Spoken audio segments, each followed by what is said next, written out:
வேத பயணத்தில் இன்று நாம் பார்க்க போவது காத்திருக்குதல். 84 சங்கீதம் 10 என் தேவனுடைய ஆலயத்தின் வாசற்படியில் காத்திருப்பதையே தெரிந்து கொள்ளுவேன். என் ஆத்துமா கர்த்தருடைய ஆலய பிரகாரங்களின் மேல் வாஞ்சையும் தவணமுமாயிருக்கிறது என்றும், 1000 நாளை பார்க்கிலும் உமது பிரகாரங்களில் செல்லும் ஒரே நாள் நல்லது.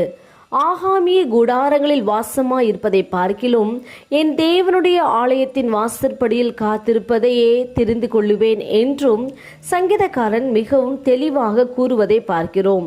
ஆம், நாம் ஒவ்வொருவரும் தேவனுடைய ஆலயத்தின் வாசற்படியில் காத்திருப்பதையே தெரிந்து கொள்ள வேண்டும்.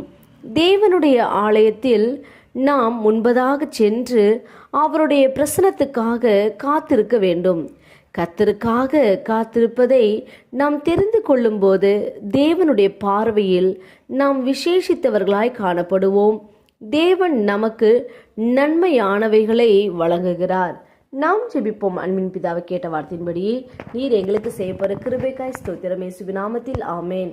கர்த்தர் தாம் இந்த வார்த்தைகளை கொண்டு உங்களை ஆசீர்வதிப்பாராக. ஆமேன்.